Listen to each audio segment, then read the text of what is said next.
guys, this is Debbie with Debbie J's Crafting Corner, and today we're going to be playing with the Sketched Citrus stamp from Simon Hurley. It's basically a collaboration between Simon Hurley and Spellbinders. So we've got Simon Hurley cling stamp, and we've got the dies to go along with it, which I think is just fabulous. I've already done a little bit of playing and made one card. Doesn't have a sentiment yet, but you can add pretty much anything to it. And then I did one panel where I had stamped everything out, heat embossed some black ink with some clear embossing powder, and just colored these up using some Tim Holtz watercolor pencils. I think it turned out fabulous, and I keep on putting it off because it's like I need to make something else, but I haven't used this yet and I really want to. So what I'm going to do today is I'm going to be doing I think I'm going to do a resist stamping. I haven't done that in a bit, so let me get out my Misty and we'll go ahead and get started.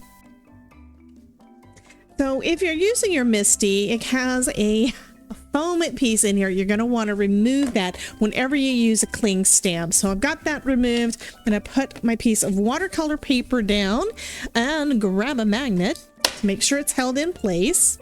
And then we're going to place that stamp right down into the corner. And let's go ahead and pick that up. I'm going to add some clear embossing ink. Yes, I'm going to be good. And this time I am going to use my anti-static powder tool. I always forget to do that, but I want to make sure that this does really well. I don't want to have any ink sticking or any embossing powder sticking where I don't want it. So I'm going to go ahead and cover that entire panel with the embossing ink.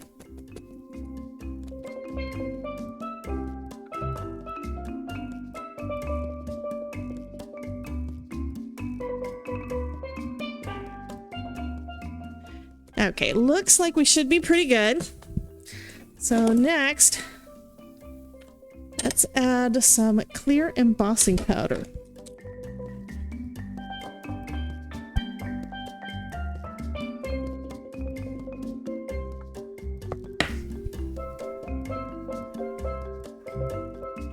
Okay, and there you can see now where the embossing powder is sticking, so that is perfect. Okay, that looks pretty good. So now I'll go ahead and heat that with my heat gun and melt all of the embossing powder.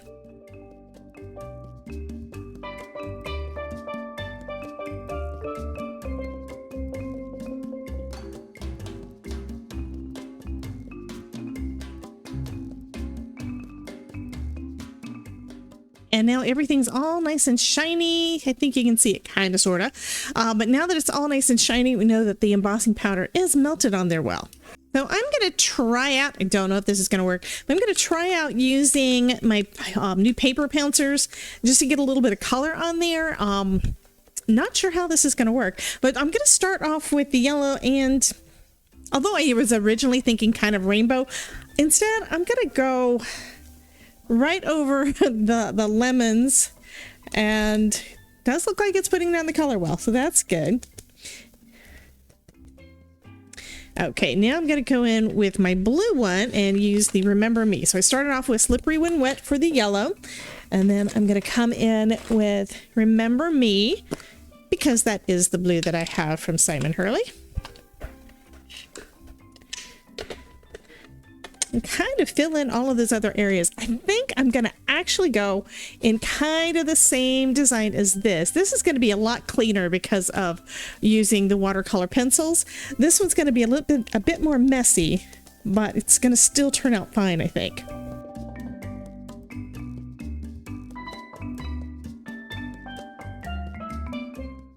Okay, so that does look a little interesting.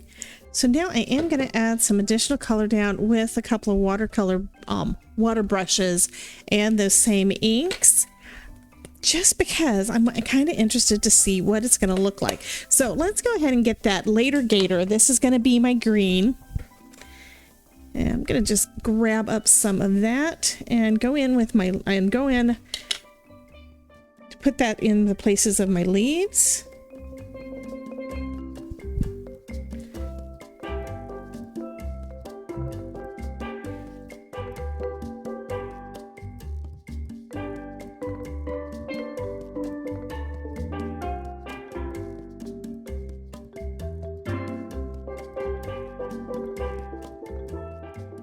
Okay, I think that looks pretty good. And you see, I've got some little flowers here. I think I want to make them kind of an orangish color. So I'm going to go in with a little bit of bee sting. I'm sorry, slippery when wet and some bee sting. And I'll mix those together to make those little flowers orange.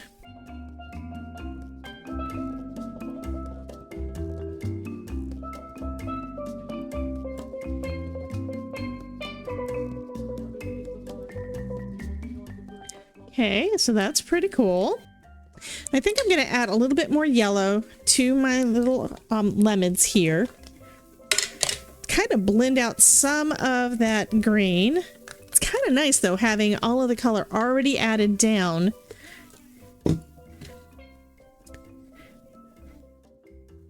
Before you get started, right?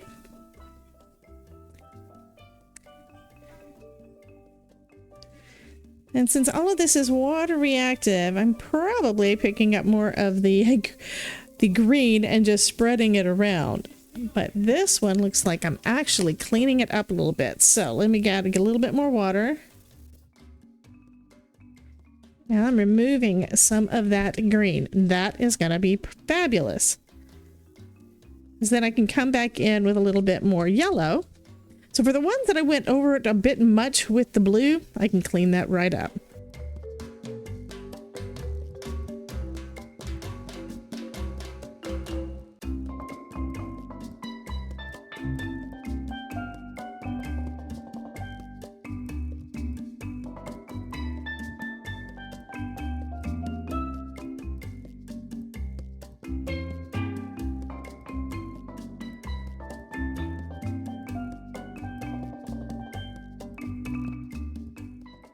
Okay, I'm going to say that this is pretty much good. I just kept adding color until I was happy with it.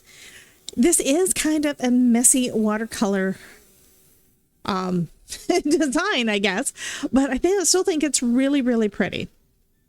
And it was a bit quicker to put all the color down than with the watercolor pencils. Right now, I'm just hitting it with my heat tool to speed up the drying time, but not enough to remelt the embossing powder. So next I'm going to trim down my panel so that it'll fit on an A2 size card base. So these are going to be 4 by 5.5.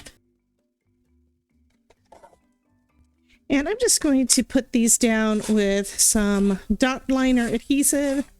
I decided to go with a yellow and with a green card base for these.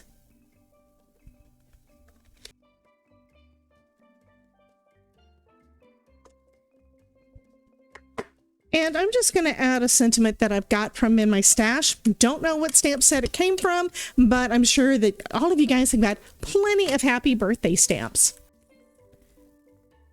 So I'm popping both of the sentiments up on some foam tape, just to give it that little bit of dimension, since there's no other dimension on the entire card. And I decided to do one of my cards horizontal and the other one vertical. And I think these both turned out lovely. One is a little bit more quick and easy. Both use heat embossing and watercoloring, but I think these both turned out super, super cute. So you guys have a wonderful day. Be sure to check out this playlist to see more projects where I'm using Spellbinders products, and I will talk to you soon. Bye, guys.